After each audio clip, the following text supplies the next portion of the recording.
All righty, welcome into the Gary Ayd Show here on The Cave, cavetalkradio.com, the Cave Talk Radio app, and of course, Facebook and YouTube Live, Apple CarPlay. Good to have you aboard. Gary Ayd, Rich Anselmo, and Toby, the cat, is here too.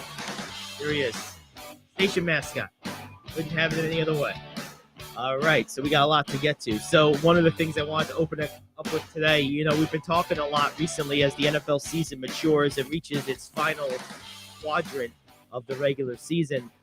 We've really begun to get a feel for who is who's a pretender, who's a contender, and one team that's absolutely in the firm contender list for the first time in quite a while, the Dallas Cowboys, absolutely a contender. I would say at the absolute worst, they're the third best team in the NFC. Maybe fourth if you really believe in the Vikings. But they're absolutely in the top four. You could have them anywhere from, I would guess, realistically 1 through 4. I'll probably put them somewhere around 3. I think they're better than Minnesota. I think they might be better than Philly. I don't know about the Niners. The Niners are pretty intense, but either way, the Cowboys are a real threat. And one thing I hadn't realized, because they won all those games with Cooper Rush while Dak was out for the first 6 or so weeks, whatever it was. And one thing I didn't realize, I saw a graphic today, Rich, and this is what made me think to go with this as the opening rant.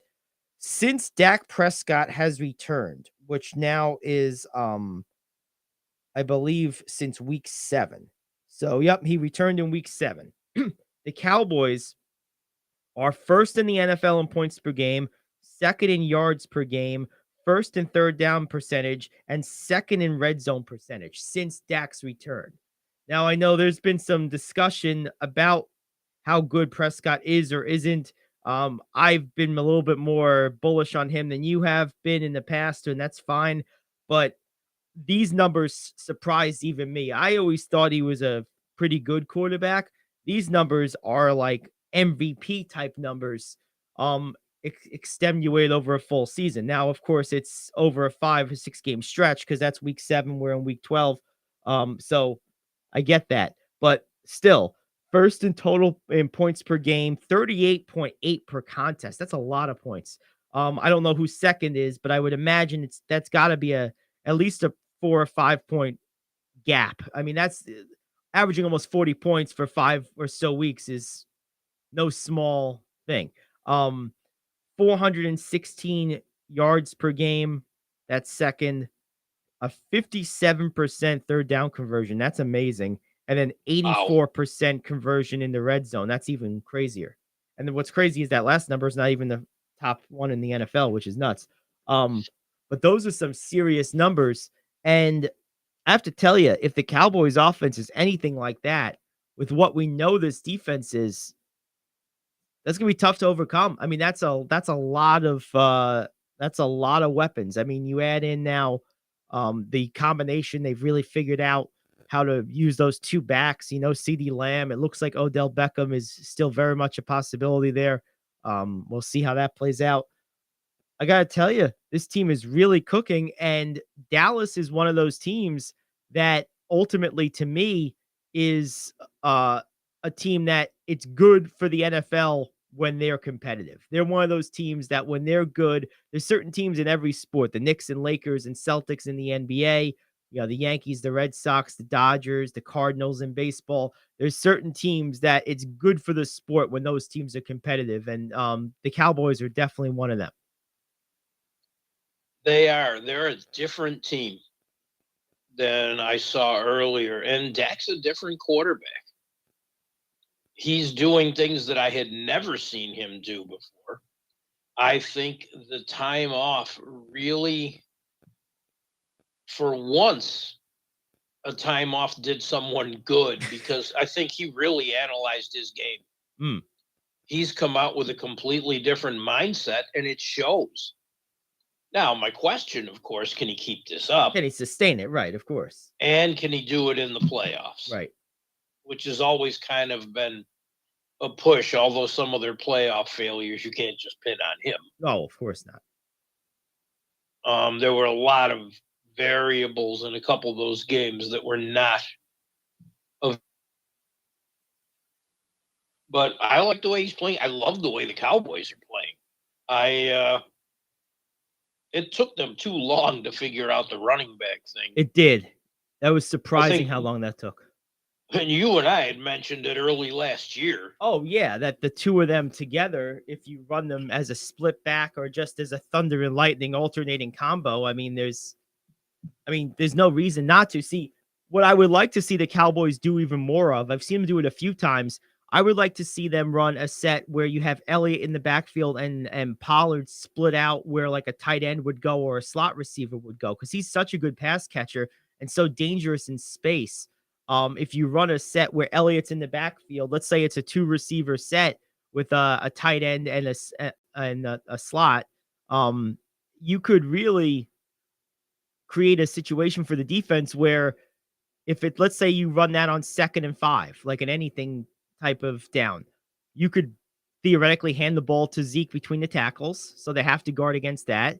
You could theoretically go play action and go deep for Lamb or someone else on the outside, so you have to guard against that.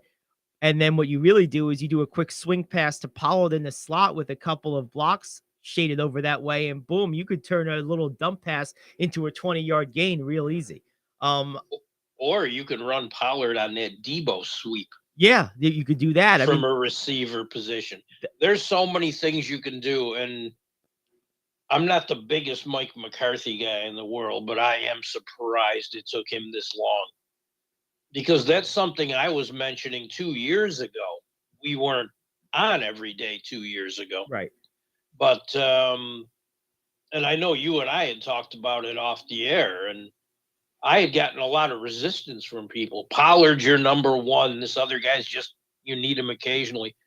Or Pollard. Elliott's your number one. You don't need Pollard to play that much. And I always felt, no, they're two weapons. Yeah. Get your weapons on the field as much as possible. Right. I don't think there is a number one or a number two here. I think the two of them together are both like number ones that you want to use, to your point, get them both on the field as much as possible together. Like, why use one in place of the other? Why not put them both out there? And that's always been my point, especially in football. When I hear a coach say, well, I use this wide receiver a lot because he's a great blocker, I'm like, fine. I don't care. If you have a weapon on the bench and you're playing the blocker more than the weapon, you're doing it wrong. Yep. You got 17 of these games. Get your weapons on the field. I agree. 100%. Let your playmakers make plays. And and Dallas is doing it so well. They're doing it great right now. And that's one of the things that the 49ers, it didn't take them any time to adjust to that. How many sets do you see Debo out for McCaffrey or McCaffrey out for Debo? Almost never. They're there together. And you got to cover both of them. And that's the whole point. And you got Debo on the outside more now. Yes, right. And the funny thing is, on one play they had Debo in the slot, and McCaffrey went out, and Debo ran the sweep the other way. Debo at one point was a running back. You could ostensibly run a split back or I formation if you wanted to, with both of them in the backfield, or one in the backfield, one in the slot, or split out wide. Both of them. If you were to list a list of the most versatile skill position guys in the NFL, a top 5, those two are probably on it. They're both on the list. So that's and they might be near or at the top of the list, depending how you rank it. They're absolutely in that group. So it's like to have them both on the same team. And the Cowboys have a little of that with Elliott and Pollard. They're not quite as versatile as McCaffrey and Samuel, particularly Elliott. But Pollard is versatile. Yeah, he is. But Elliott is this stage in his he's career, a hammer. He does his role. Yeah, he's a hammer. You're not going to split him out wide like you would have when he was a rookie. Right. You might throw him in the slot, though. Oh, yeah. Or for an underneath pattern of some kind. He's a really, really good pro, and that's just a good offense. So looking at the NFC right now, I got to tell you, the NFC, what started out as sort of a wishy-washy conference, is really turning into something quite appealing. You have the Cowboys, the Niners, the Eagles, and the Vikings, I think, are the top 4 in some order. And then you have some other pretty good teams. You got the Giants have been fairly competitive. I think they kind of slide in there. And that's probably your list. It's still kind of top Seattle's heavy. been fairly Well, they've been competitive. bad recently. They've lost, 3 out of 4 or something? They're, like, only a game over 500 now after at one point being, I think, 3 games over. It So, wasn't 3 out of 4, but they've lost 2 out of yeah, 3. I know they're 6-5, and at one And point, they I were think 6 they can turn that around. Yeah, we'll see. I've never really fully come around to believing in them. So, I normally like their defense, although last week they let me down. but no, it's an interesting conference. And it really, the Cowboys are becoming an interesting team to watch, I think. So we have our Thursday night game this week, which we'll break down. We have the question of the day. We have the top 5. We got news you can use. We got all kinds of good stuff. A bunch of NBA action last night. 13 games. A lot of basketball. And, it is. If I can make one point, I look at teams that have lost a couple of games, and the Vikings, with what happened to the Vikings, they've lost a lot of luster for me. I hear people, and maybe because of the market I'm in, complaining about the Bills. They're 7-3? Yep. With 3 losses totaling 8 points. Right. I have a lot more faith in a team like that than I do a team that lost by 30 plus. Yep. Albeit against a very good team. Doesn't matter. If you're a good team, you should be in those games. Yeah, I mean, I'm with you. The only thing I have, and this is where the NFL gives me agita. I was talking about this, I don't know, late last, maybe the week before last. With a league that's so much about parity, and there's so much unknown game to game. I mean, what was the game the other week or so ago? It might be the game you're referencing. It was the Cowboys and the Vikings. And that was supposed to be like the game of the week. And it's the exact game you're talking about. The Cowboys kill them by 30 plus. Like, does that mean that next time they play, the Vikings don't kill them by 30 plus? Like, I have no idea. So I don't know how much stock to put in that in terms of knocking down the Vikings a ledge or two in my mind, because I don't know what any of it means. See, to me, if you're a contender, you're in that game. Even if you lose, say 27-17. Right. If you lose by 30 something, how seriously do I take you? I don't care who you're playing. If you're truly a contender. Right.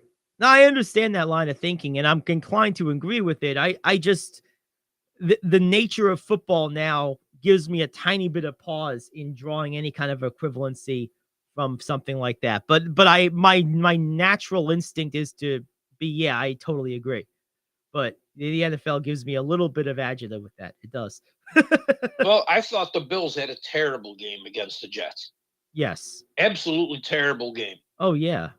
They didn't execute anywhere near to their ability. And I do give a lot of credit to the Jets defense on that. But they didn't try different things. And to me, that was a combination of players and coaches. But it was no 30-point loss. Right. That's true. You're right. All right, well, let's take our break. We'll come back. We'll do the question of the day. We got NBA to get to. We got Thursday night football. Then in hour 2, we got news you can use. We got top 5, and we got NHL scores. A lot to get to. Just getting rolling. It's the Gary Ayd Show here on The Cave.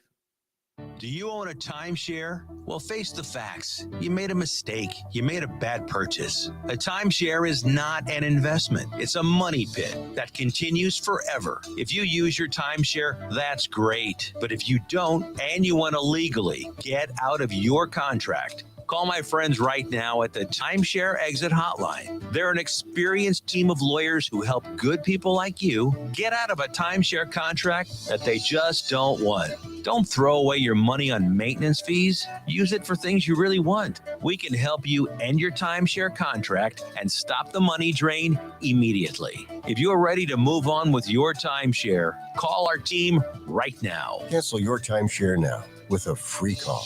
800-741-9557. 800-741-9557. 800-741-9557. That's 800-741-9557. 57. If you're living with diabetes and using insulin, you know the pain of pricking your fingers over and over again. Ouch! Well, by wearing a small remote device called a continuous glucose monitor, or CGM, you can reduce the pain of pricking your fingers. If you administer insulin 3 or more times per day or use an insulin pump, call now and learn how a CGM can help you. Painless. No more pricking my finger. No finger pricks. Convenience. They delivered it free and they took care of all the paperwork. You can reduce pain right away. Plus, it's accurate, easy to use, and helps you spend more time in range. And if you have insurance, you can get a new CGM at little or no out-of-pocket cost. Call now and get free shipping of your new CGM. Plus, we'll bill your insurance for you. 800-826-5884. 800-826-5884. 800-826-5884. That's 800-826-5884. All right, we're back. It's time for the radio question of the day here on the Gary Ayd Show. A crisis is unfolding in women's sports. I am KO, back in 1 minute with your sports question of the day. If you have diabetes and you're on Medicare, you may qualify for a free continuous glucose monitor system. Managing your diabetes is crucial to your health. The new CGM systems can automatically manage your diabetes better for you. And by using a CGM system, you can eliminate forever one thing most people with diabetes hate the most: finger sticks.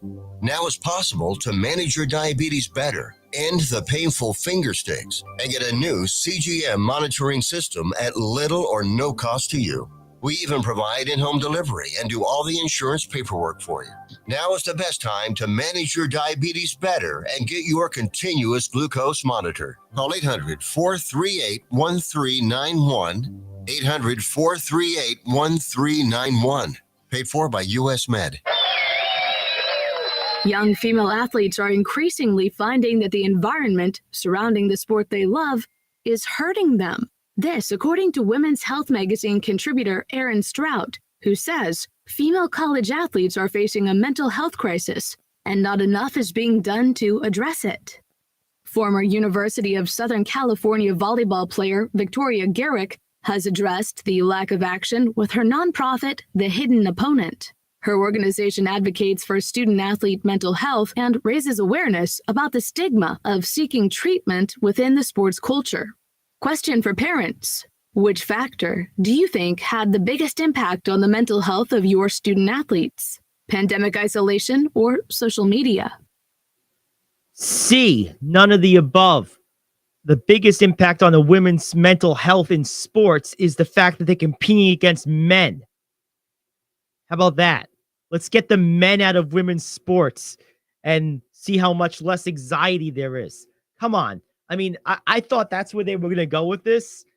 This is a bunch of soft poo-poo nonsense as far as I'm concerned. This is a bunch of blah. Like, whatever. Like, there's no stigma associated with seeking help from a counselor. That hasn't been in 100 years. Like, that's what it bothers me about this question, whether it's women's sports, whether it's the workforce, whether it's anything. There's this constant talking point when someone's trying to hawk mental health assistance, that there's this stigma that like says, oh, if I have mental health problems and I want to go talk to a counselor, society frowns on that. No one frowns on that.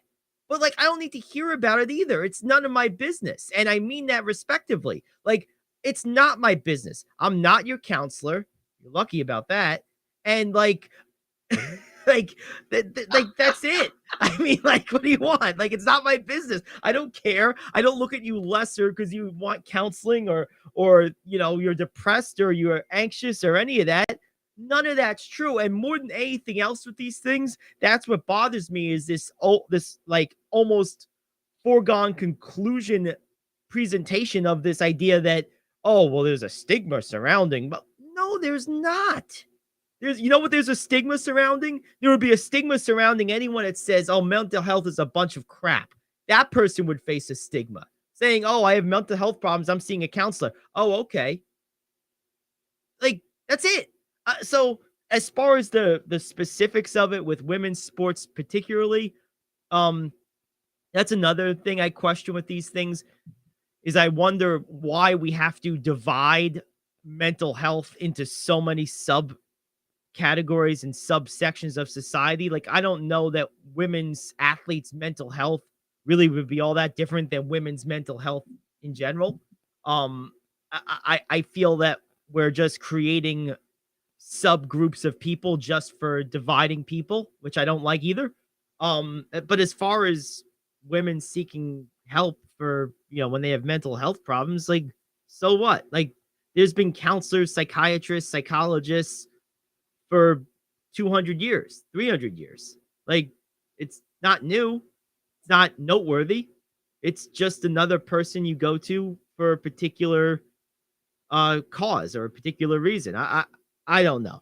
I really thought they were going to really address the true elephant in the room here, which is this idea that there are men now competing in women's sports, because that absolutely has to cause serious anxiety and mental health problems for those real women who have to compete against them. I thought they were really going to have balls here, pun intended, but I guess not.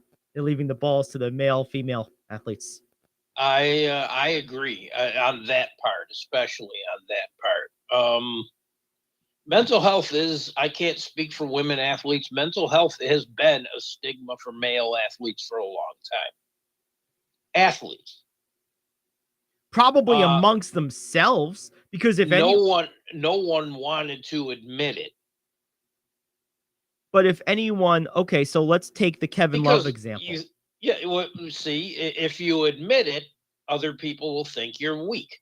Remember how Dwayne Wade reacted to Kevin Love. Mm-hmm. Of course, Dwayne Wade's not my... Well, that's a bad example, because that Dwayne Wade's also telling me his son is a girl, and he's fighting his ex to make sure that he can be a girl instead of like getting this kid the help he needs. Talk about the need for mental health. There it is right there. I commend DeMar DeRozan and Dwayne Wade for what they did. You mean Kevin Love? Kevin Love. Yeah. And DeMar DeRozan for what they did. I thought in a sport where if you show weakness, you're a pariah, it took a lot. But a pariah to who? Those that you're competing against. Mostly. Yes. We're not talking society. Right. Well, that's... I don't think there was people like us have an issue with DeRozan or Love seeking help. There wasn't one person in the public that looked at Kevin Love any differently for him saying, I went to a psychologist. Mm-hmm. Like, so I guess my point is the very problem that these leagues are trying to purport to try to solve, it's projection, because the problem is contained to just their leagues. Yes. So it's projecting a problem on society that's really just a problem within the league, and it's because of the mentality of competition. It's not even the mentality of the combatants necessarily. It's the mentality that's breeded by competition. And I don't think that mentality of competition is bad. I think it's necessary in that environment. But I do think that, like everything, it has its, side effects, if you will. And this is one of them. And to show you the difference between two completely different people, Dwayne Wade reacted the way he did. LeBron James stood right by Kevin Love. Right. And that shows you the difference between a person who's a thinking man's person. And I may not always agree with him. No, I very rarely do. Right. And a clown. Yep, I agree. Speaking of clowns, long as we bring this up, man, you don't have to go to the circus. You don't have to see them. That's good, because they outlawed clowns and animals at the circus. Now you just get to watch the, I don't know what you watch anymore. I was never a circus fan anyway. I'm not much for standing around and watching shit. That doesn't work for me unless it's an athletic competition. Right. So what do we got for the clown? Who's the clown here? Jack Edwards. One of the worst human beings in the world. A real child. A typical Boston homer sports announcer. I have no problem with you being a homer, especially in your local market. Right. But considering that now with any hockey package, you get Nesson shoved down your throat everywhere, he makes comments about people that are terrible, basically, and usually something about them personally, not their playing. The latest, and I have something written that I'm going to eviscerate this idiot on a hockey podcast, but I'm not going to go into it that much here. But he was talking about Boston was playing Tampa Bay, and he was talking about Pat Maroon. He's an enforcer. He's a bigger guy. He can play, but he's a bigger guy. They list him as like 6'2" and 235. And Edwards went on for like 45 seconds. Oh, I wonder if they counted the pizza he just ate. Oh, what did they weigh him last year? And just 45 seconds of this garbage. One crack is funny. Going on about it that long, you're a moron. Right, right. And Pat Maroon went and said he's completely against bullying and all this stuff and donated to a charity. A few $1,000s to a charity that, works with victims of bullying and things like that. And he did it under the name of Jack Edwards, which is the perfect response because NHL players are jumping on this left and right and donating money. Everyone feels Edwards is a clown, which is nice. I feel much worse about him. You don't pick on people for something, or he picked on someone for a deformity. I mean, you're a jackass at that rate. And I hate calling other people out in the business, but this clod deserves it. And what the hell's wrong with Nesson for hiring this guy? No, that's very true. But yeah, the mental thing is real. The thing that bothers me about the question, why is it women?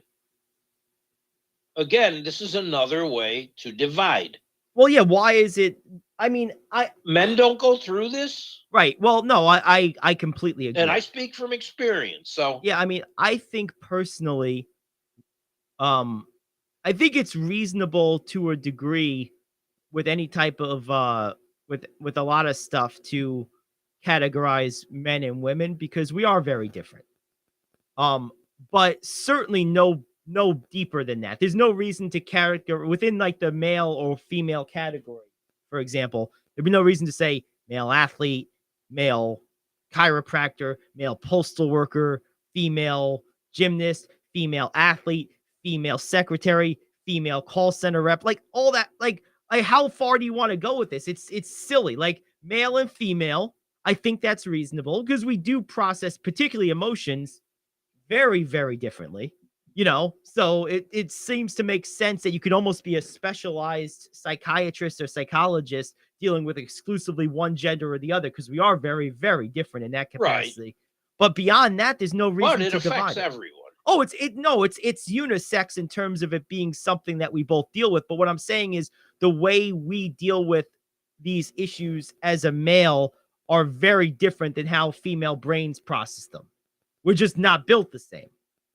Thank God. Right. It's a good thing but we're not built the same. It doesn't. My problem is, and I don't disagree with that, but my problem is it doesn't just affect women athletes. No, but I didn't get that message in this question. I got the message that we're talking athletes versus just women in general. I didn't get the message that it's saying this only affects women. I didn't hear that at all. Okay. That's not how I took it at all. We just happen to be talking about women's sports in this case. And I have communicated this with a particular NBA player electronically. We've discussed it. Mm-hmm. And I had two nice conversations with a former NHL player here who went through a lot of that and had some serious issues in his life. Mm. But, you get people that are just very critical of it. And I don't understand that. No, I don't either. I really don't. Everyone's life is different. So. And everyone has different ways of handling things. And I think the best thing to do is not go after someone like that, and I agree. In life where you could be a good person or a jerk, geez, don't be Jack Edwards. Yeah, no, I agree. No doubt about that. So, all right. Well, there we have it. We're going to go ahead and take our next break. We'll come back. We'll look at yesterday's NBA games, a lot of them to get to. And then we'll continue on NFL as well. Of course, Thursday Night Football tonight. A lot to get to. The Gary Ayd Show back after this here on The Cave. Are you like me? You have health insurance, but you don't have dental insurance. Do you need to get to the dentist right away? Maybe you need an implant or some other major service. Well, I found a dental insurance plan that's just right for you. It's called Spirit Dental. Spirit Dental offers a $100 lifetime deductible, a huge network of dentists. And here's the best part. There's no waiting periods. Yeah, that means you can call right now and have real dental insurance for you and your family tomorrow and get that immediate coverage you want. Spirit Dental has plans for just a few dollars a day, up to $5,000 annual maximum, and coverage for implants. Whatever age you are, the dental insurance you need is a free phone call away. Now don't wait, and be sure to ask about Spirit's vision plan. Here's the number: 800-631-9229. 800-631-9229. That's 800-631-9229. Hey friend, life happens and you need money. What do? You call the special toll-free number we're about to give you. We will send you a link to your phone with details on how you can loan up to $5,000. Couldn't you use $5,000 to pay for your rent, pay grocery bills, get your car repaired, or whatever you need? It's up to you. We don't care. We're just here to lend you the money. And we'll lend people money with good, bad, or no credit at all. Of course, some terms and conditions apply, and you'll see those on the link we're going to send you. So if you need up to $5,000 maybe as soon as the next business day, call this number right now. We will text you a free link with details. Paid for by Money Mutual. Call 800-586-7112. 800-586-7112. 800-586-7112. That's 800-586-7112.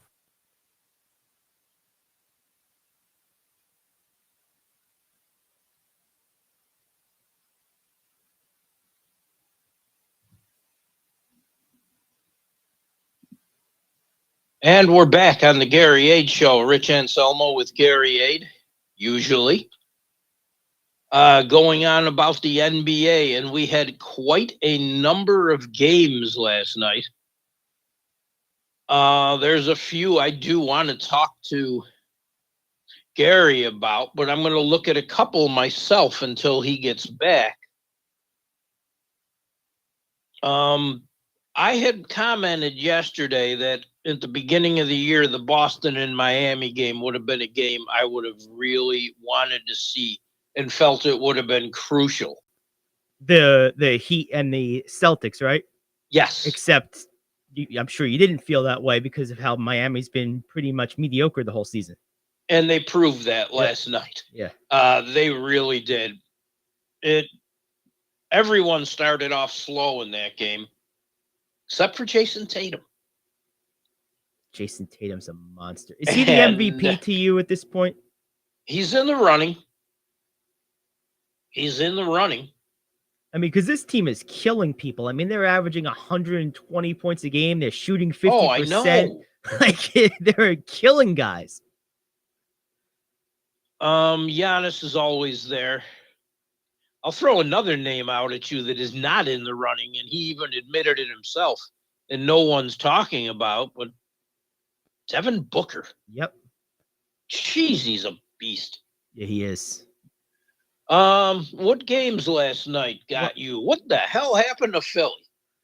Well, you know what? Let's take a quick detour. I want you to hit us with some NHL real quick because I want to grab my coffee. So why don't you do the NHL? I'll be right back. I'm like dying for some caffeine. And then we'll go get some caffeine because that's a necessity. It is, and we'll pivot right back to the NBA. But why don't you hit us with some NHL stuff for the next couple of minutes? You got it. It was a light night last night in the NHL. There were only 4 games, 2 involving local/state teams. The New York Rangers gave Igor Shesterkin a much-needed night off and just trying something different to break a 3-game losing streak. Yaroslav Halak came in and saved just about everything. Chris Kreider had an outstanding goal. The Rangers beat Ottawa 3-1, and they really do need to right that ship. Dylan Cousins got 2 goals. The Buffalo Sabres opened up a 4-1 lead after 2 periods. They fell asleep in the 3rd period, and Detroit tied the game. It was not decided in overtime, but on a shootout. We had 6 shooters. The 6th one, Jack Quinn, got the goal, and Buffalo won. Mitchell Marner, and a little something here that tied a Maple Leafs franchise record. He scored in his 18th consecutive game. That's matching Daryl Sittler and Eddie Olczyk. And the late game last night, Edmonton beat Chicago, and geez, Connor McDavid and Leon Draisaitl should be illegal. It's absolutely terrible, especially if you're playing against them. I had one thing I wanted to mention. Yesterday, the Pittsburgh Penguins announced that defenseman Chris Letang is out indefinitely after suffering a stroke a couple of days ago. It's his 2nd stroke since 2014. A doctor stated the stroke is not as severe as the first one, and it's not career-ending. Letang commented that he's okay, and he's optimistic he can come back. I hope he does. The league is a better place with him. He actually self-diagnosed. He didn't realize he was having but he said something didn't feel right. He immediately called a doctor. It's very fortunate that he did. You're kind of on a timeline with a stroke. There's only a certain number of hours that you have if you don't realize you had one. It's not at all irreversible after that amount of time. Letang acted on just the fact he felt different. He felt light in the head. And he immediately went to the doctor and got it diagnosed. That's his 2nd stroke. Not life-threatening, not even career-threatening. And get well soon, Chris Letang. We can't wait to see you back. I meant to ask you about that because I read that there was a guy who had a stroke like that. You don't hear that very much with like younger people and, let alone athletes. And no, he's in his mid-30s. Well, yeah, I figured he had to be. And this is his younger. 2nd stroke. He had one 8 years ago. Really? Yeah. I wonder why. And the funny thing is with a stroke, and he didn't think he was having a stroke. He just his head didn't feel right. So he immediately called the doctor. If you feel you're having a stroke and you immediately get it looked at, there's something they can do to lessen those effects, but it's only for a short amount of time. Yeah, it is. Yep. And he's lucky twice that he immediately got someone to help him. Yeah, it's pretty crazy stuff. All right, so let's go ahead and take a look at these games. Okay, well, before we do that, 2 games involving New York teams. Colorado is at Buffalo tonight. And the Devils host Nashville. 2 good games. Nice. How are the Devils playing? Still good. I think it's between them and Boston for the best team in the East. I don't see this going anywhere. I don't see them going away the way they're playing. Maybe if they just get rid of their coach, they'll be okay, but I won't let that go. Oh, you're all over that. You don't win 800 games by being a bum. I'm sorry. You can win some by accident, but no, that's very true. Whenever I hear that, when people try to fire guys like that, it's like, man, what are you talking about?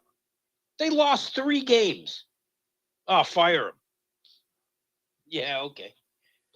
Did Phoenix win last night? They did, right? Phoenix did, Yep. yes.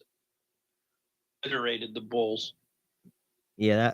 What happened there? What happened to Philly? Yeah, Philly got trounced. I have By no the Cavs. like they got killed. I don't know what happened there, to be honest with you. I really don't, because that's a serious beatdown. It really is. Um, uh, you know, I think Philly, this is what I think with Philly. I think they are now getting to the point where they are absolutely feeling the prolonged absence of Harden and Maxey. There's only I so agree. much you can do when you're losing two of your three best players for a prolonged period of time. It's hard. By the way, I killed it last night. This is why I was trying to like tally up while you were talking there. So I began keeping a Rich and I provide some services to a company in Wisconsin called Broken Control Media. We do these game previews each day. Rich puts a lot of the data together, all the data together, and sends it off to me. I voice it and edit it and send it to them as completed packages. They're like 2-minute game previews. So we're really privy to like a lot of statistics now. And one of the things I started doing is I end each of these little things with a prediction for each game. So then I started tallying that and keeping a record of it for myself. Well, there were 13 games yesterday. Take a guess at my record. 11-2. 12-1. Whoa, what'd you miss on? Memphis and Minnesota. Oh, wow. That's the only one. Denver. That was a surprise. Yeah, that was a surprise. Denver won, Utah won, Atlanta won, Sacramento, Phoenix, Boston all won, Milwaukee won, the Lakers won, Cleveland won, New Orleans, Oklahoma City, and Brooklyn. And I had every one of those. Wow. That won't happen again. So I'm going to celebrate that for a second because that's 12-1. I almost went undefeated. That would have been crazier, but 12-1, pretty insane. Couple of these games. I hate beating the dead horse. Yes. Well, Embiid had 19, 6 and 6. Okay. He only played like just under 29 minutes. Montrezl Harrell, 8 minutes. Matisse Thybulle, 18 minutes. Furkan Korkmaz, 13 minutes. Tobias Harris played half the game and had 3 points. Yeah, that's disturbing. PJ Tucker had a whopping 6. Wow, that's a big game for him. And I get the starters didn't play major minutes except for Shake Milton, who actually was the only other double-figure scorer. But why isn't, when you're having a night like this, why isn't that bench used more? It's true. And I mean, Embiid was getting like I said, blitzed. I hate beating that dead horse on the coach, but yeah, I mean, and to be honest, I'm going to give Doc just a tiny bit of leniency on this one. I don't know that it would have mattered. Like the two big takeaways I have from this are Philly is missing their two big guys, Harden and Maxey, and consequently, the Cavs were missing their center. Yeah, but they have a lot more guys capable of scoring than the Sixers do without. And the other takeaway is, for me, as a result of those two being gone, Embiid was getting doubled by standard. He even got triple teamed at times yesterday. Oh, yeah. Because why would Funny thing is, Mobley pretty much equaled his numbers. Right. Well, and if you could have someone equal his numbers, you have a better chance of beating that you're going to team, win, even when they're healthy. And the other thing I have to put a little blame here is on Tobias Harris. If you play half the game, and those two are out, you absolutely need to find a way to score some points. I Yes. understand it's not always going to be all on them, how they run the offense, whatever. But when you're that level player with those type of injuries on that team, you got to just get the ball and go and do something with it at times. Like there's no reason for you to have 3 points when you play, 30-ish minutes. This is why I would have went to the bench more, just to see if you could get some kind of spark. It probably wouldn't have made a difference in the game. I mean, they lost by almost 40 points here, right? They lost by what?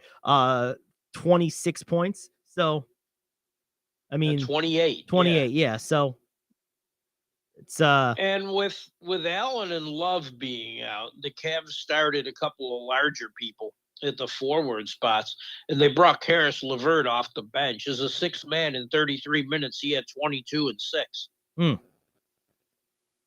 That's smart. Yep. I agree.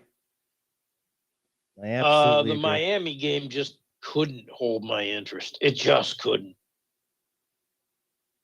I tried with it, but to me, Boston just dominated. Yeah, I have to say, I think the East is quickly becoming a two-horse race to me.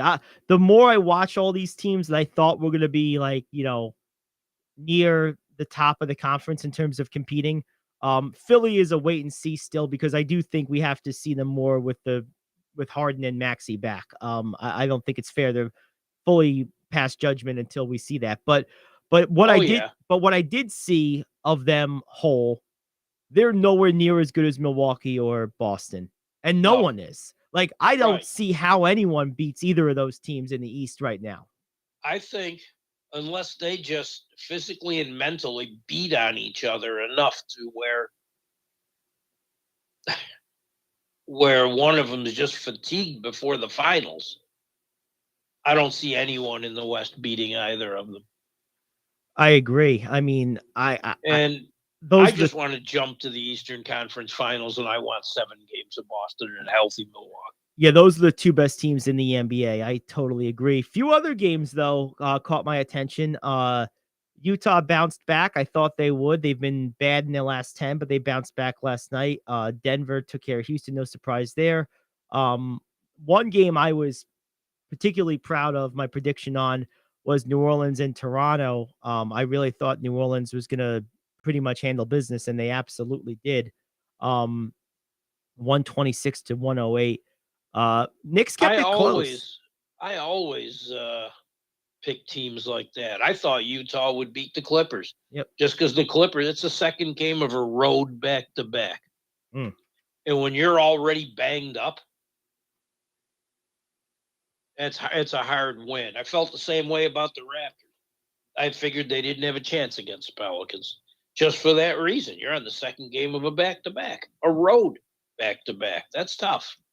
Yeah. The Knicks did hold it close. I got to give them credit. They played very well, and they played well defensively. Look, they held the Bucks to just 109 points. In this NBA, that's good. Really saying a lot. I mean, I think the league average is like 113 a game.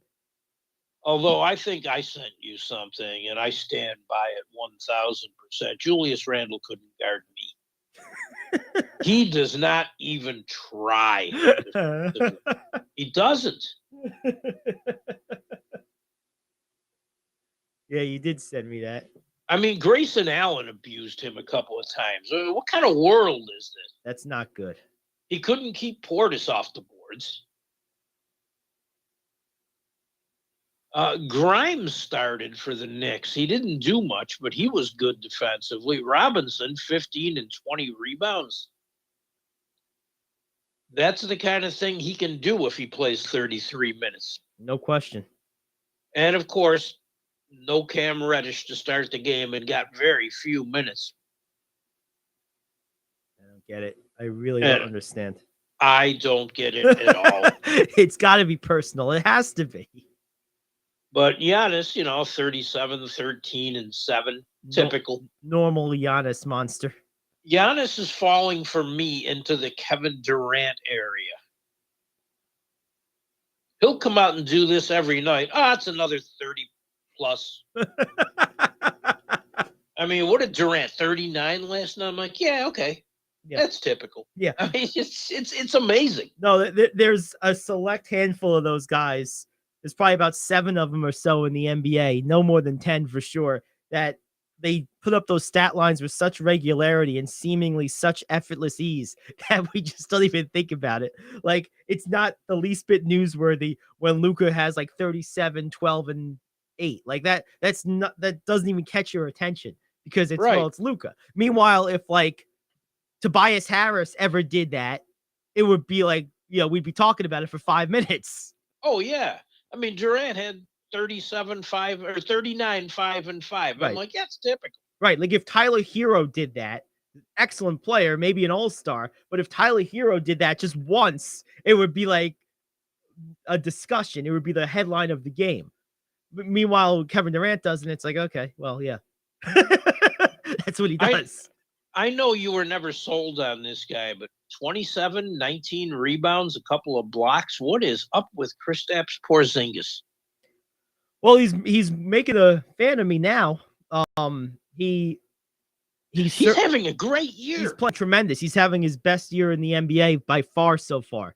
And it's no surprise that Washington is at least like representative of an NBA team for the first time in a long time as a result. Him and Kyle Kuzma. Is it just health? I don't think so. Is it a coach that believes in him?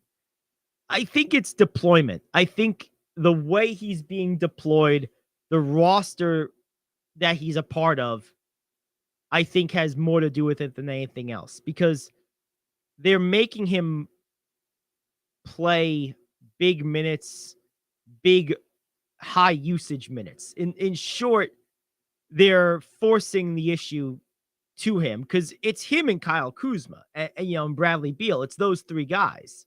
And he's a third now, not a two. And right. I think that those makes a big difference. Those three are nice, though. They're tremendous. That's what I mean. And Rui Hachimura is a solid player, second-year guy. I like this zero bench. Oh, then nothing. That I just named their whole team. I mean, the other 8 guys, you may as well just like nothing off the bench. Which just shows they have a ways to go. Oh, yeah. They're in the process of getting good. Yeah. No, Max, I don't think you need cream cheese. You're fat enough. He's like, nonsense. You always need cream cheese. Well, true. I wasn't surprised about the Sacramento game. I was surprised how easily they just dispatched of Indiana. Oh, they killed them, didn't they? Yeah. I mean, what was the final score of that? Like 137, 114. Oof. A 23-point win. And I'll tell you what, they did something that interested me. They put Fox, their little guard, on Andrew Nembhard. Interesting. They alternated Kevin Huerter and Malik Monk on Tyrese Halliburton. Halliburton had an off night. Kevin Huerter is a good player. He is.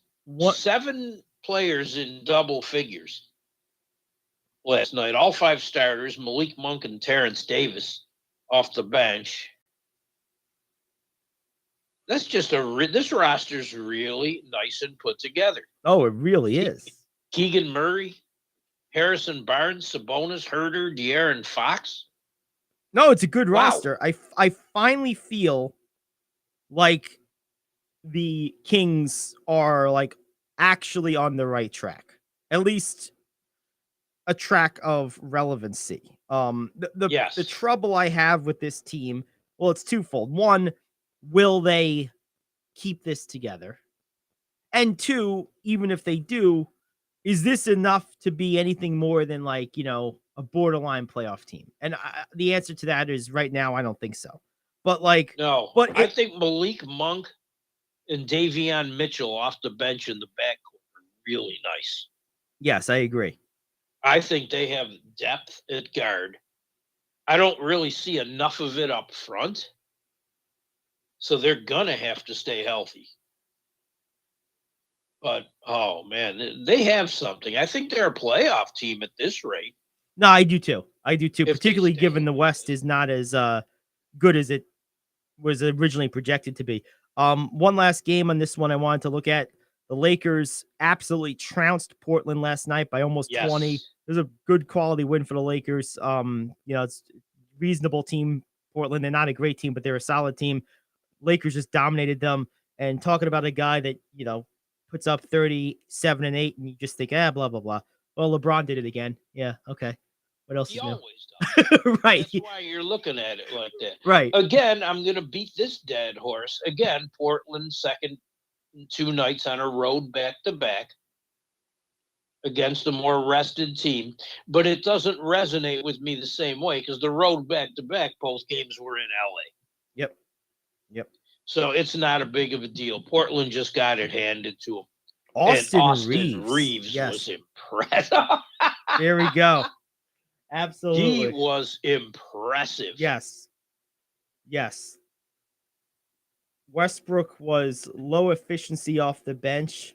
Didn't have his best You know game. something, though? He made some really nice plays. He didn't shoot well. He didn't let that affect him. And that's what I need to see. Yep. Don't let that affect you. Yo, can someone put out an APB on Patrick Beverley's game? Where is it? Like, I haven't seen him have one decent game all season yet. He's not a kid.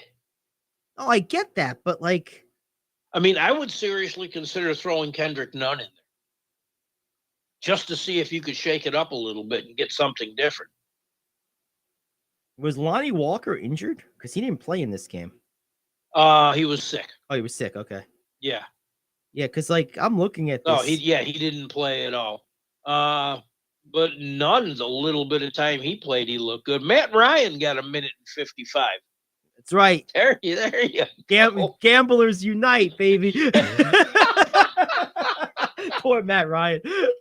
That's the thing. So when you say, well, the West isn't all that, I think the Clippers have enough to hold on until the injured players get back. Yeah, I even agree. if it's just 2 out of the 3. I agree. And people were putting this Laker team to bed early, and they're insomniacs. He ain't putting them to bed early. Oh no. This Definitely team not. has found something. Everybody's saying 2 more players. I agree. But they can do something with what they have now. Nope. No question about it. And a healthy Lonnie Walker. And LeBron just not letting go of that fountain of youth.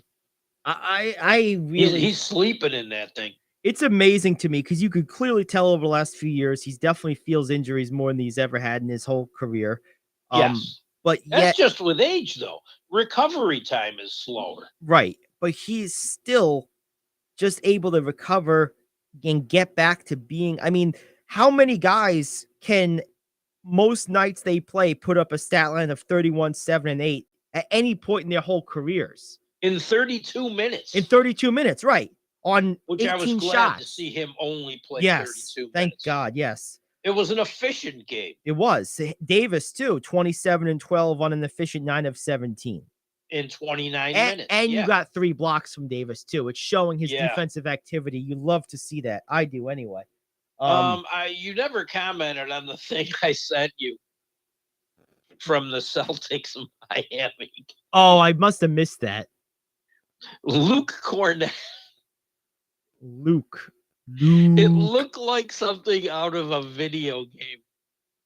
He was going to defend Udonis Haslem, who was out for a wide open 3-pointer. And Cornette was way back in the lane, and he jumped. And it looked like something of a crude video game character would do, like back in the early 2000s in these games. I don't know what's funnier, that Cornette was doing that or that Udonis Haslem was in the game. They were both funny. He was in the game early, too. What's Wow. going on here? He was like, Coach, I feel good tonight. I feel like I could at least take a shot. Did he make it? And he did at least take a shot. Did he make it? But I'm looking right now. Probably not. Come on, Udonis. Where are you here? You know, this reminds me, while you look that up, I'll tell a quick story. This reminds me of my buddy Rob and I had a funny No, talk. he had 0 points in 10 minutes. Wow, 10 minutes. So he's going to need a month off after that. I know. That's a lot of exertion. A whole 10 minutes. My buddy and I, Rob, were telling a funny story. We were doing a just phone call trying to come up with the shortest NBA careers. So we looked up a bunch of guys, and we had 2 finalists that I recall. One contributor from each of us. His was Slavko Ranić, who played like a handful of minutes for the Knicks, or like a game or something. One game, he took one shot, that was it. And then I had James on Curry, who played like 13 seconds of one NBA game or something terrible like that. It's like, my God. You imagine? I made the NBA. All right, you're done. We'll pay for your airfare back home. I have one for you. Who's that? Sim Bular. Sim Bular. Okay. Never heard of He him. was 7'5" Oh, God. and 350 Oh, my pounds. goodness. He was never drafted. He played 3 games for Sacramento and played 3 minutes total in those 3 games. He had, 2 points, 1 rebound, 1 assist, and 1 block. Boom, boom. 350 pounds. That's a lot of man right there. He was in the D League. It was the D League at the time. Played college basketball. He was the first player of Indian descent to ever play in the NBA at 7'5". And I always used to ask, whatever happened to this guy? Well, now we know. Now we know. All right. But Haslam was 0 for 2, including 0 for 1 on that 3-point. He took 3 whole shots. That's incredible. All right, let's take a quick break. We'll come back. Hour 2, NFL, Thursday Night Football, top 5 news you can use. That's what's on tap. Back after this, the Gary Ayd Show. You're on The Cave.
Alrighty, welcome back. Hour 2 of the Gary Ayd Show here on The Cave, cavetalkradio.com and the Cave Talk Radio app. Of course, top of the hour, a little late today, but that's all right. Still means the same thing. Top of the hour means top 5. This is the moment we've all been waiting for. It's time for King Talk Radio's Top 5. Alrighty, we're back. What do we got today, Rich? Something interesting, seeing as how we're in the middle of a hot stove. I would like your 5 all-time favorite free agent baseball signings. It does not have to be the best players, Right. obviously. Right.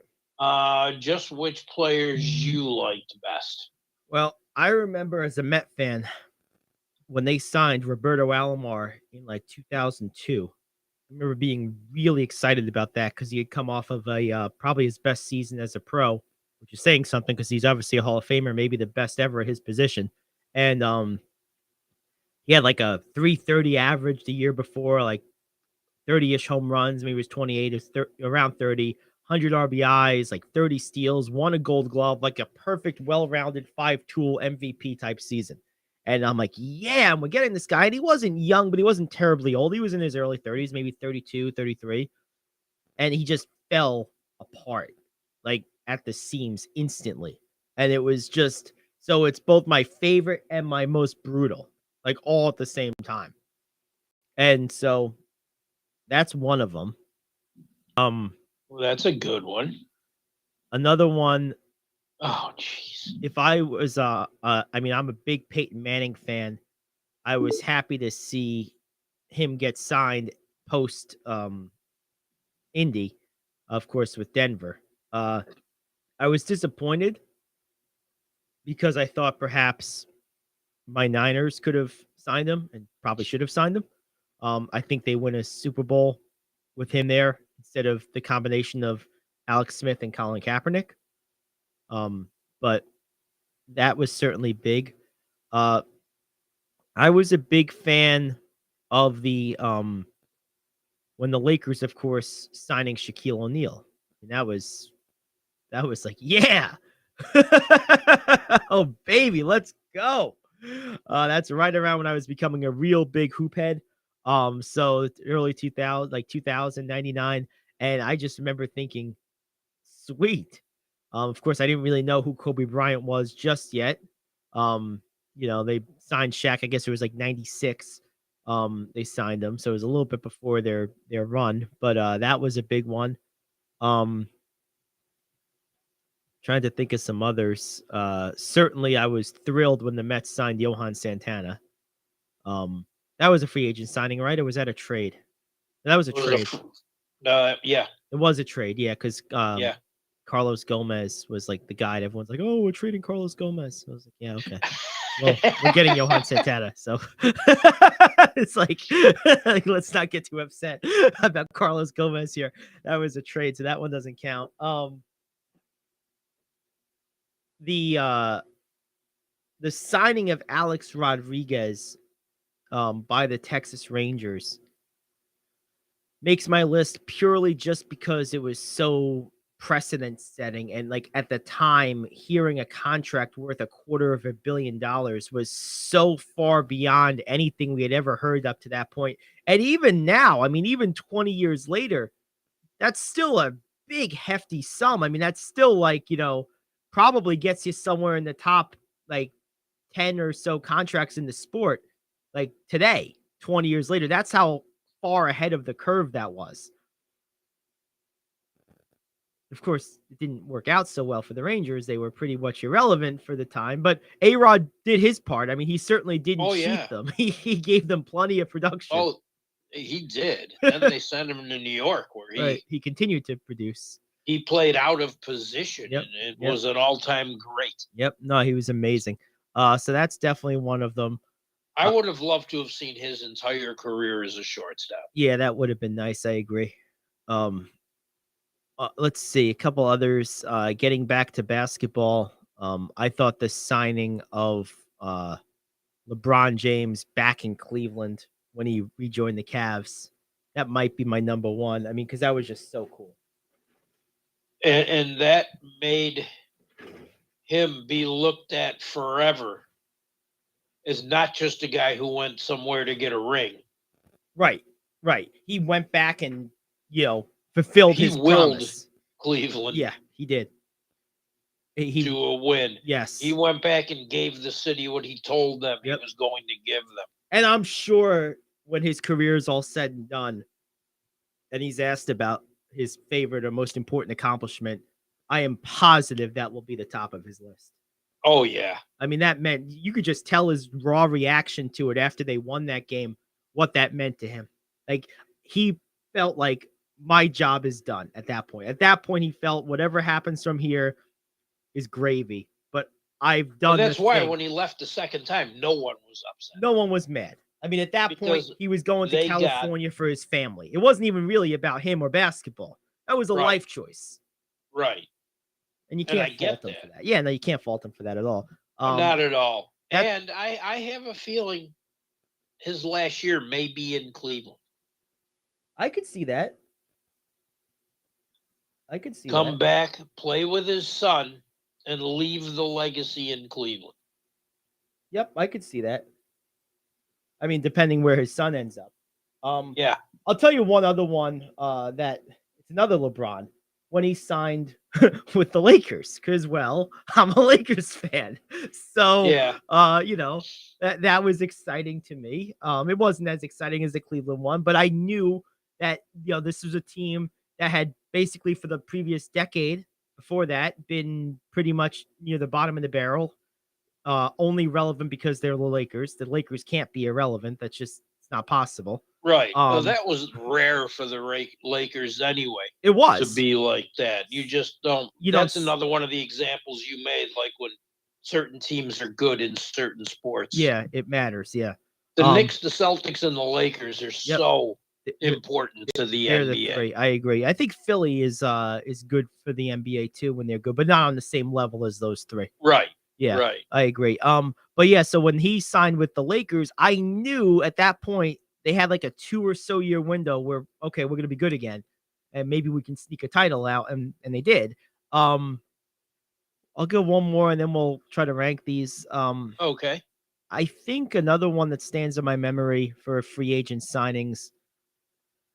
I remember when the Randy Johnson signed with the Yankees. Now, it didn't really work out, but I remember being very excited that I'd get to see him all the time because he was my favorite pitcher. And, it was later in his career, but I was excited that I'd actually get to watch Randy Johnson every start because I could watch the Yankee games on Yes Network locally. And that was, to me, awesome. So, and it, like I said, it didn't really work out, but at the time I remember being excited about it. Not even because I'm a Yankee fan, just because I'm a Randy fan, and now I get to see all his games. So I felt the same way with him in Toronto. I was thrilled. Right. So because I got to see him. Yes. So there you have it. Let's put these in order. Number one has to be LeBron signing with Cleveland the second time. I agree. That was awesome. And the way it turned out made it even cooler. Number two, probably Shaq signing with the Lakers. That was monumental because you knew, like even me at the time, I was still a pretty young fan, but you knew, okay, this guy's like one of, if not the best player in the game right now. He's still super young, and things are about to get serious. Like, because that's probably my least favorite Laker team in like the history of the franchise, as like just a student of the team's history and the greater history of the league. Like that 90s Lakers team, they were okay. They were far from the worst team in franchise history, but there was nothing I liked about them. I didn't like Ceballos. Eddie Jones was cool, but he's kind of like cream cheese, like peanut butter and jelly. Just kind of, okay, fine. Nothing to be excited about unless you're, Rich's daughter. She loves peanut butter and jelly, but she does. Most people, it's like, oh, peanut butter and jelly. Okay, whatever. She does peanut butter and strawberry jelly. There you go. Strawberry jelly. That makes it a little different. I like that. But then that whole team just didn't interest me. Nick Van Exel, Cedric Sabalos, Eddie Jones, like, blah. Shaq, oh, baby, let's go. And wait, who's this Kobe guy? He's a little crazy, but he looks pretty good. When you have guys Cedric Sabalos and Nick Van Exel who are known more for what they've done off the court than on, it's never good. No, it's never good. So that wasn't exciting. All I can ever remember when I think of Nick Van Exel, the one thing I think about is him basically poo-pooing Magic Johnson, like, you're the 80s, this is the 90s, blah, blah, blah. Oh, shut up. Magic achieved more in the 90s, and he played half of 1 year in the decade by just coming back and being really good after years away than you achieved in your whole career. Like, shut up. Not one of my favorite players, Nick Van Exel. Not one of mine. Oh, disaster. So Shaq, number 2, signing with the Lakers. Number 3. Let's see. This is where it gets tough. I'm going to go with Roberto Alomar signing with the Mets. I remember being wicked excited over that. And then wicked depressed. Definitely high emotions with that one. What is it with the Mets? Because I saw him in Toronto and just loved his game. And in Cleveland, he was even better.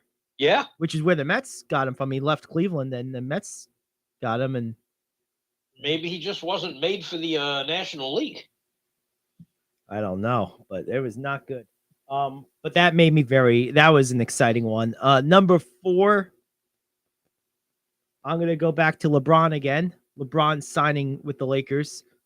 Because there's just been so many years, and it was really the only extended period of non-competitive play I had observed as a lifelong Laker fan to that point. So I didn't, I was happy to know, because at that point in time, LeBron was still like, if he's on my team and healthy, we're winning games. And that was the case for the first 2 years, and they won the championship out of that. In 2020. So I knew what we were getting. Of course, everyone did, and that meant a lot to me. I was excited about that. And won the championship with a coach who I hope gets another shot. I hope so too. I agree. I like Frank Vogel a lot. I totally agree. Number 5 is a toss-up. It's either Randy signing with the Yankees, or the other one I'm considering is the Johan Sen. Oh, that was a trade. Yankees, Randy Johnson. That was pretty good. Peyton Manning signing with Denver was cool too. I was just happy to see that he was going to a team that was looking to compete at the time. That was big to me. And I wasn't ready to see him retire. I wasn't either. Yeah, I wasn't either. I'm going to go ahead, though, and say the Randy Johnson signing. The reason why is I was probably more engaged with watching Peyton, but the thing was, wherever Peyton signed, I was going to see him just about as much, because like all his games are on national television, basically. Right. Randy Johnson was more exciting only from the standpoint of if he had signed with, well, Toronto, or he had re-signed with Arizona, or most any other team, I wouldn't have seen him, but maybe a few times a year. Now, signing with the Yankees, I have him on local television every day, and I can watch every one of his starts. So for that reason, I remember being excited about that in the moment. So I'm going to put Randy Johnson signing with the Yankees as my 5th. I like that. So there's my list. Number 1, LeBron signing in Cleveland. Number 2, Shaq signing with the Lakers. Number 3, we're going with oh God, what did I say for 3? LeBron at LA was 4. Randy at 5. What did I say for number 3? Why am I drawing a blank here now? Alomar. Thank you. Robbie Alomar. Yep, Robbie Alomar signing with the Mets. My notes said that this was going to be all baseball, but I wanted to go in this direction. So. Yeah, I'm glad you did, because that would have been tough to do all baseball. I figured that. I wish the Santana thing wasn't a trade, because if there was that would definitely be one of my top 5 favorite acquisitions for one of my teams. Like that was like so because I was a huge fan of him in Minnesota. And up until Syndergaard came along and now Alonso, Johan Santana to that point had been my favorite Met of my lifetime. I was a huge, huge fan of his. I just loved the way he pitched. I love his demeanor and facial expressions on the mound. I loved everything about him. I was so happy. I was so happy he was the first Met to get the no-hitter. I know everyone says, well, if he didn't extend him, he would have had blah, blah, blah. We don't know that. His career would have turned out any different. We don't know that. Right. And that was like a great historic moment. And, you know, I'm happy I got to witness it. And I'm happy it was him that accomplished it because I was such a huge fan of his. I always liked him as well. Always thought he was a pitcher who didn't really get the credit. Yeah, at one point he was deserved. the best pitcher in baseball for about a 3 or 4 year stretch. I mean, yeah, early 2000s, like I would say from like 2007 to about 2011 or maybe 2008 to 2012, somewhere around there, it was him and Doc Holliday were the two best pitchers in baseball. Yeah, I liked them both. Yep. So there you have it. All right, let's take a break. We'll come back. We got NFL power rankings, plus we got Thursday Night Football to get to. News you can use. That's what's on tap the rest of the way. It's the Gary Ayd Show here on The Cave. Do you own a timeshare? Well, face the facts. You made a mistake. You made a bad purchase. A timeshare is not an investment. It's a money pit that continues forever. If you use your timeshare, that's great. But if you don't and you want to legally get out of your contract, call my friends right now at the Timeshare Exit Hotline. They're an experienced team of lawyers who help good people like you get out of a timeshare contract that they just don't want. Don't throw away your money on maintenance fees. Use it for things you really want. We can help you end your timeshare contract and stop the money drain immediately. If you are ready to move on with your timeshare, call our team right now. Cancel your timeshare now with a free call. 800-741-9557. 800-741-9557. 800-741-9557. That's 800-741-9557. If you're living with diabetes and using insulin, you know the pain of pricking your fingers over and over again. Ouch! Well, by wearing a small remote device called a continuous glucose monitor, or CGM, you can reduce the pain of pricking your fingers. If you administer insulin 3 or more times per day or use an insulin pump, call now and learn how a CGM can help you. Painless. No more pricking my finger. No finger pricks. Convenience. They delivered it free and they took care of all the paperwork. You can reduce pain right away. Plus, it's accurate, easy to use, and helps you spend more time in range. And if you have insurance, you can get a new CGM at little or no out-of-pocket cost. Call now and get free shipping of your new CGM. Plus, we'll bill your insurance for you. 800-826-5884. 800-826-5884. 800-826-5884. That's 800-826-5884. All righty, we're back here on the Gary Ayd Show. Great to have you aboard, Gary Ayd, Rich Anselmo. And a quick little news and note here from, looks like Ari Kozlow, reporter, and Morosi as well. So two baseball guys. Morosi in particular is a great reporter. Morosi believes it is close to 50-50 between the Giants and Yankees for the services of Aaron Judge. He mentioned that Judge needed an actionable plan from the Giants to put a winning team around him to have a better chance of signing him. It also sounds like it's somewhat of a bidding war between the two teams, which we kind of already knew.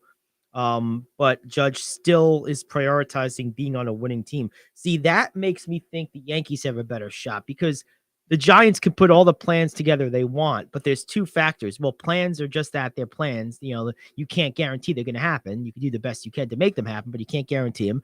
And the second thing is, while the Giants say there's no money obstacle to signing Judge, and I believe that, they are not the Yankees in terms of bottomless resources. Let's say it is a bidding war, and let's say it takes $400 million in 8 years to sign Judge. The Giants do that. They're not going to have the same financial wherewithal to then put around the type of team that he wants to play with that the Yankees will have signing the same contract. Plus, I think the Yankees are also more well built already than the Giants. The Giants have some good young pieces, but they have longer to go. So that statement makes me think the Yankees will have an inside track here, but it sounds like it's down to the two, which we kind of have known for a while. So, and also they're expecting a decision maybe within a week. So this might not drag on for that long. Wow. I still think the Giants are the better option. I think the Yankees are a one-dimensional team. They've proved it by not trying to re-sign Benintendi. I think the Giants have a better lineup 1 through 9, and the kind of players that would be better around him. Of course, now the Yankees don't have the Dodgers in their division, or the Padres for that matter. Yeah. So I mean, the Giants are like a year removed from being really good too. So it's not like it's a garbage team. No, it's not. But I think the Yankees are better. One area I don't agree with, I think the Yankees are better right now than the Giants are. And I guess depending on what Judge feels this plan that the Giants give him looks like and its feasibility, I guess that's going to be a determining factor from what it sounds like. So anyway, it's pretty interesting. It's home. It's home, right? That's right. That's the big draw. Right. So there you have it. All right, let's take a look at first of all, let's do Thursday night football, then we'll do our power rankings. This week, who do we got Thursday night? Bills at Patriots. Good game. Yeah, maybe. Will be. Yeah, I mean the Patriots are good. They're a solid team with a lot of history of frustrating good quarterbacks, thanks to their coach. And the line reflects this. Look, the Patriots are usually good young quarterbacks. Yeah. But I didn't see Allen very frustrated last year. No, he was just fine. But still, Vegas gives the Patriots a reasonable shot here. This is just 3 in the hook. It's not a big line. So and this, I'll tell you what, this is an important game for the Bills to win. If they beat the Patriots, send the Patriots to 6-6, the Bills are 9-3. That basically puts it a 2-horse race between them and the Dolphins. Yeah. But if the Patriots win this game and all of a sudden the Bills are 8-4 and the Patriots are 7-3, now we have a 3-horse race, and this is still anyone's ball game. True. So it's a big game. 4-horse race if you want to count the Jets. I forgot about the Jets. You're right. I guess I should count the Jets. You're right. So yeah. I mean, who the Patriots didn't exactly impress me against. No, that's true. Although they did shut him out. Well, almost shut him out. 10-3. 10-3. Yeah, I'm thinking of a different. I'm thinking of the Niners game. I'm sorry. On a late touchdown. Yep. So. Yep. Well, who do you got? I got the Bills. Although I will say it concerns me that they don't have Von Miller. That's concerning to me. I do wonder where their pass rush is going to come from, but I think, fortunately for them, the Patriots' offense is pedestrian enough that even without a great pass rush, I think you can, get away with it, because I think your offense is good enough that it won't, you could win this game 27-17 or 24-14 or something like that, like without having to have a great defense or even your best day offensively. So I think the Bills will win this game. But I do too. I think it's going to be close. Yeah, it could be. Greg Russo might be back for this game, so that adds to the pass rush. So we both got the Bills. All right. Well, there's that. So that's tonight's matchup.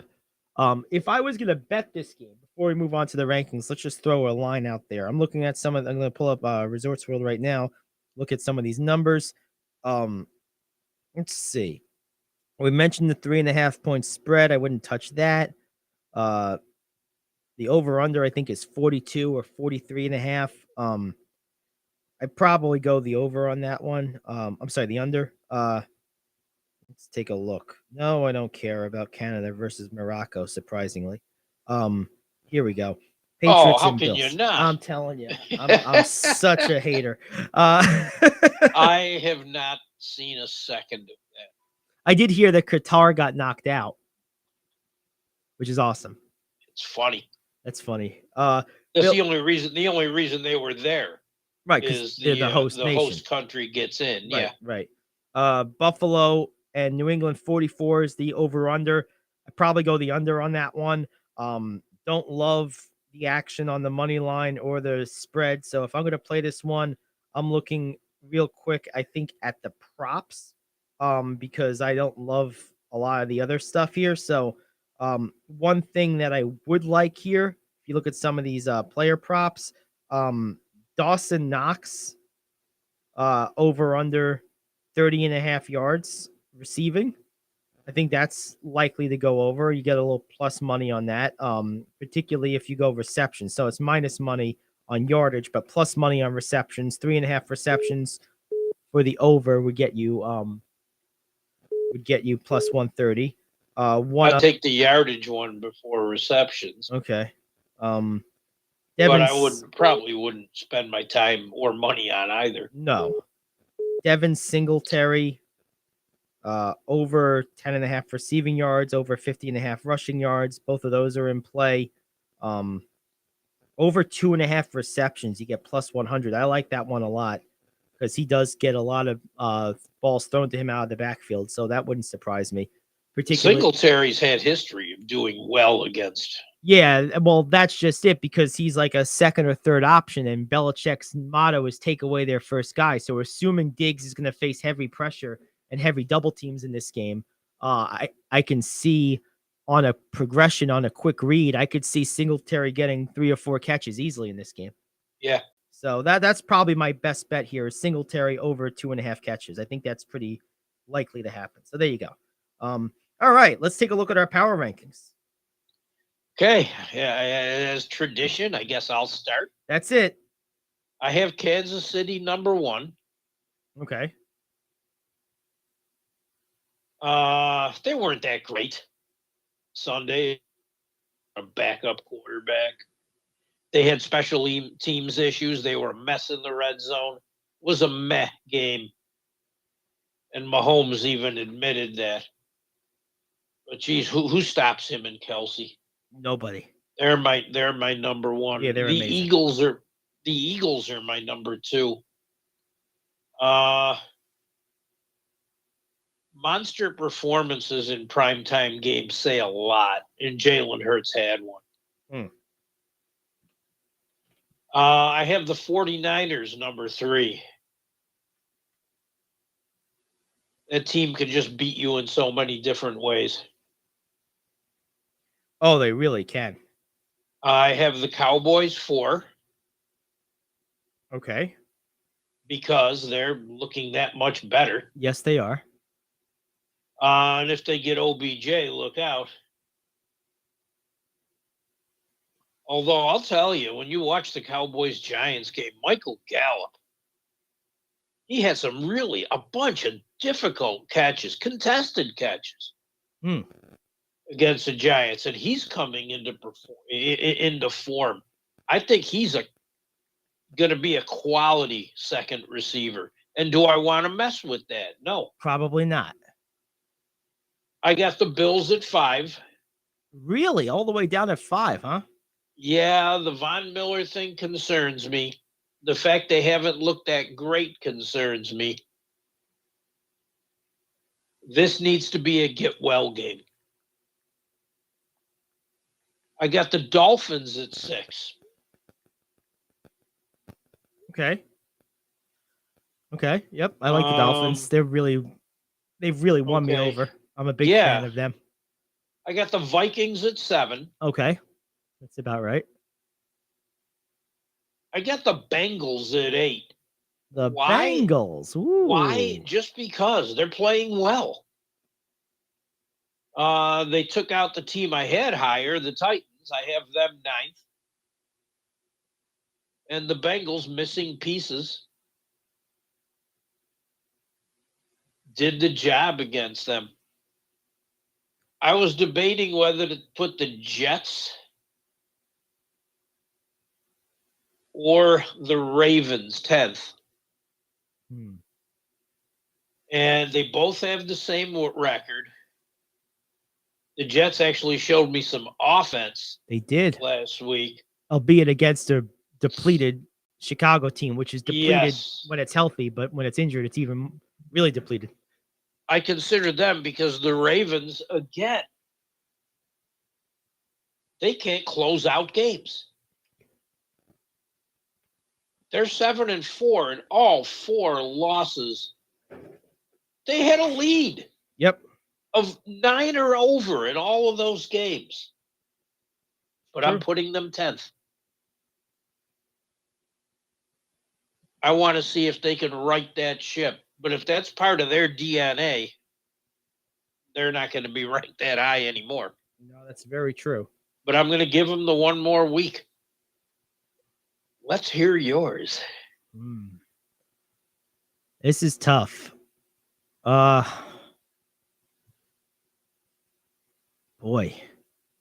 Number 1 is going to be the Chiefs. Number 2 is where I really start to struggle. I think I'm going to go the Niners. I really do. They are just so dynamic to me. I just see them as being so complete on both sides of the ball. And, Shanahan and Garoppolo have clearly, at least for the time being, buried the hatchet. So, like, I'm loving what the Niners are doing. So I got them at 2. I got the Cowboys right on the heels at 3. I think the Cowboys are excellent. Like we were talking at the start of the show today. I really do. So I got them at 3. I got the Bills at 4. I hear you on the Miller thing. I'm gonna be less momentary on this and assume that Miller's gonna be back, before too long. And, they have a good enough record and enough wiggle room that, they'll be fine. So I'm gonna keep them there at 4. I'm gonna put the Dolphins at 5. Like I said before, while you were going through your record, they've impressed me. So I'm gonna put them at 5. After that, it gets really hard. You got no love for the Eagles this week. You know what it is with the Eagles? The problem I have with the Eagles is when I think of it as a matchup, I just like the way these teams I've put ahead of them match up with the Eagles. Like, so I'm thinking of this in terms of if I was going to pick, if the Eagles played any of those 5 teams head to head, who would I pick? And in all cases, I would pick the other team. Okay. That said, Eagles are 6. The Vikings, like you had them at 7, right? Yes. Yeah, I'm going to have them in the same spot. I got Tennessee at 8. Got the Giants at 9. And number 10 is a toss-up to me between the Ravens and Bengals, and I'm going to go with the Ravens. I trust that organization a little bit more. So, there you have it. I don't trust this blowing leads with that team, and that's my biggest concern with them. Yeah. Do me a favor. Yeah. Just give me yours from 1 to 10 one more time. All right. 1, Chiefs. 2, Niners. 3, Cowboys. 4, Bills. 5, what did I say at 5? I had the Eagles at 6. Dolphins. Thank you. Dolphins at 5. Eagles at 6. Vikings at 7. Titans at 8. Giants at 9. Ravens at 10. Wow. Excellent. Yep.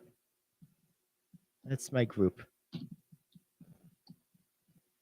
Sorry, Jets. I just don't believe in them. I just haven't believed in them all year. And I should. I mean, but like, it just, I don't see what they're anchored to offensively. Like, they had that one explosive game last week. That's cool. But it's against a bad team that was decimated by injuries. Like, I don't know anything about this quarterback. He had an amazing game. And I had the Giants over them anyway. Well, I know I feel in my overall rankings. Well, I feel more comfortable with the Giants. I know what they are. Like, I absolutely know who the Giants are and how they can and can't win games. I don't know what the Jets are. They have a good defense. I trust the Jets' defense. I like their defense. I think Sauce Gardner is the best defensive back in the NFL already. But besides, I don't know anything about their offense. Their offense is like, well, what's going to happen today? I don't know. Well, who's it going to happen with? Well, I don't know. I had the Bengals in there. because I was very impressed how they took care of the Titans. No Joe Mixon, no Jamar Chase. Both are due back this week. That's good for them. I remember last year in the playoffs that Burrow was sacked 9 times by Tennessee. He was sacked once last week. I just think the Bengals are improving at the right time. And getting 2 difference makers back is going to help them. That's why I had them at 8th. I mean, it's a team I hadn't considered all year. It's never easy. No, it's not. That's very true. It's very, very true. And my rankings are very much prisoner of the moment because I'm ranking them at how they look right now. Right now. You see, I always take a bigger, broader approach to these rankings. And neither way is wrong. That's just how I choose to do it. Right.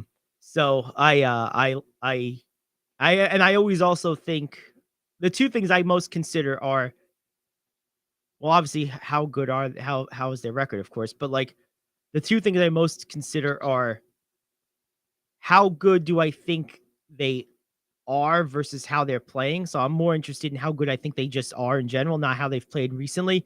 And then who do I think would win a head-to-head matchup? And that's kind of the 2 main things that inform my order. Yeah. So that's why I have the Eagles all the way down at 6. See, and I look at how they've played recently just because that's a carryover. Yeah, I understand that. So there you have it. And a loss could knock you down 2-3 pegs next week. It's kind of what makes it fun. No, I like it. It's good stuff. All right, let's take one more break. We'll come back. We'll wrap it up with some news you can use. It's the Gary Ayd Show. Back after this here on The Cave. Are you like me? You have health insurance, but you don't have dental insurance. Do you need to get to the dentist right away? Maybe you need an implant or some other major service. Well, I found a dental insurance plan that's just right for you. It's called Spirit Dental. Spirit Dental offers a $100 lifetime deductible, a huge network of dentists. And here's the best part. There's no waiting periods. Yeah, that means you can call right now and have real dental insurance for you and your family tomorrow and get that immediate coverage you want. Spirit Dental has plans for just a few dollars a day, up to $5,000 annual maximum, and coverage for implants. Whatever age you are, the dental insurance you need is a free phone call away. Now don't wait, and be sure to ask about Spirit's vision plan. Here's the number: 800-631-9229. 800-631-9229. That's 800-631-9229. Hey friend, life happens and you need money. What do? You call the special toll-free number we're about to give you. We will send you a link to your phone with details on how you can loan up to $5,000. Couldn't you use $5,000 to pay for your rent, pay grocery bills, get your car repaired, or whatever you need? It's up to you. We don't care. We're just here to lend you the money. And we'll lend people money with good, bad, or no credit at all. Of course, some terms and conditions apply, and you'll see those on the link we're going to send you. So if you need up to $5,000 maybe as soon as the next business day, call this number right now. We will text you a free link with details. Paid for by Money Mutual. Call 800-586-7112. 800-586-7112. 800-586-7112. That's 800-586-7112. All righty. What do we got for news you can use today, Rich? Okay. Penn State cornerback Joey Porter Jr. declared for the NFL draft. Yes, he's Joey Porter's son, the former All-Pro linebacker. And my first thought was, damn, I am old. Oh, my. I remember when his father got drafted. Yep. That's a fact. His Another father was son. a monster. Oh, yeah. Another son who, as a famous father, does not have really good news. Florida redshirt freshman quarterback Jalen Kitna was booked on 5 counts of distribution of child exploitation material. and 3 counts of possession of child pornography based on his use of the app Discord, Oh no. which I know nothing about. I'm familiar with the app, but yeah, it's annoying. Uh, Wow. So that's John yeah. Kitna's kid, I guess, right? Yes, and the University of Florida and the University Athletic Association said we have 0 tolerance for this. Yeah. Just talk about ruining your career before it begins. That's how you ruin your life. I mean, that's like That's that's one of those things. and that's like the lowest common denominator of scummy. You start Yes. doing child pornography, anything, yeah, like Yes. you're like subhuman to me at that point. I agree. And I have a really high tolerance and indifference level for conduct. I really don't give 2 craps. But like, yeah, the kids are like, that again, if this is proven to be true, throw him in jail. Like, Yeah, I agree. I that's have where he 0 belongs. tolerance for that. If stuff. it's proven to be true, we have to prove it first. Yes. But yes. Well, if they found the stuff, it doesn't look good. No, it's certain, but you still have your right to a trial. You're presumed innocent until proven guilty in the court of law. So you still go through with that process. But yeah, it's not looking good right now. And No, yuck. not at all. Okay. What else we got? Rams defensive tackle Aaron Donald to miss his first ever game due to an injury. Wow. I didn't realize this. I know he plays all the time, That's but I didn't amazing. realize it was his first. I was shocked. That's incredible because I mean that's not a nothing in football is a safe position, but defensive tackle is especially intense. Yes. You're right in the middle of all the big guys trying to kill each other.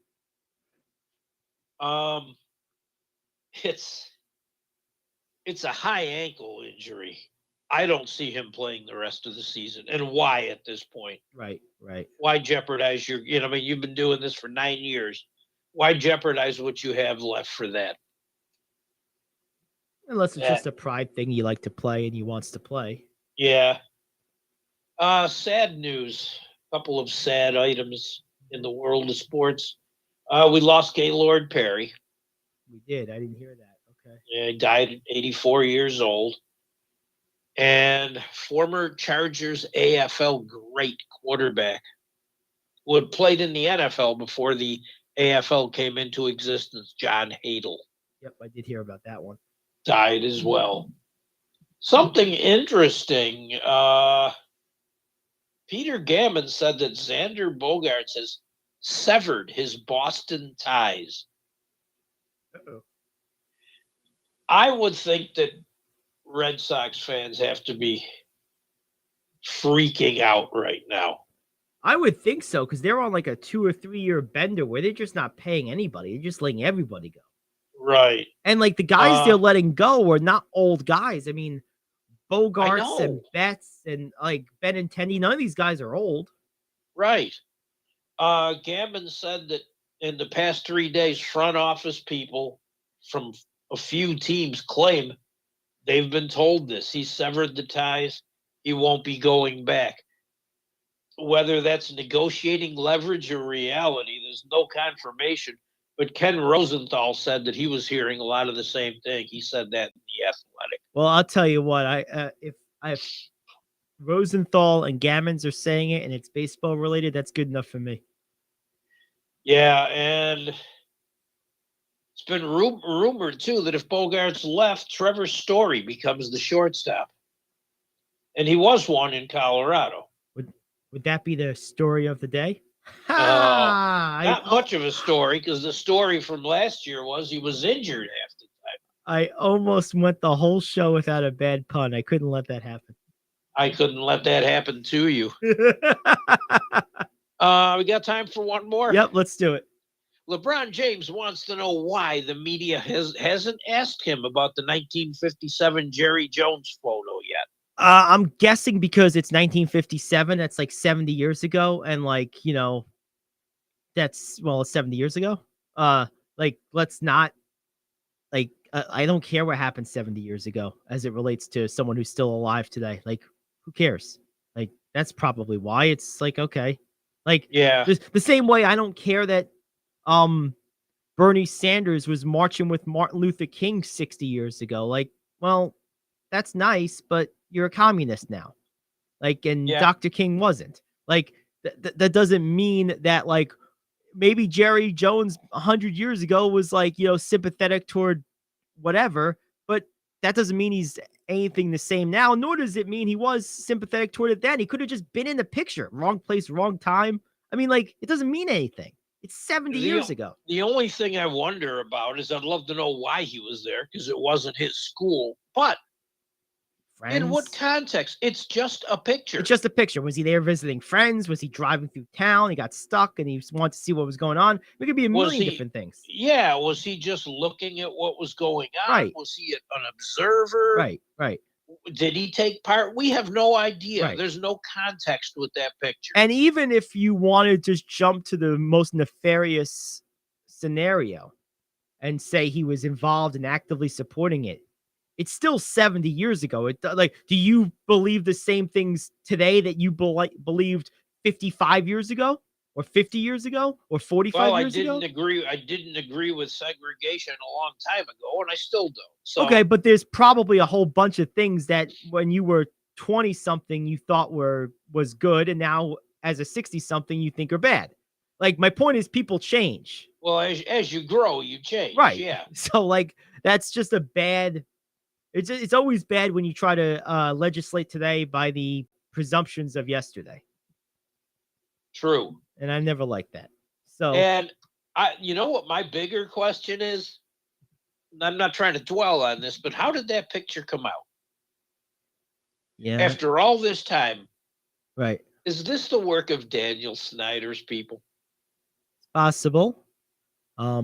Could be a political. I hate to set the conspiracy theory. Oh, it could be anything. It could be a political. I mean, if Snyder's got a bag full of stuff, and he knows he's being forced out, what if somehow he just accidentally happened to open the bag?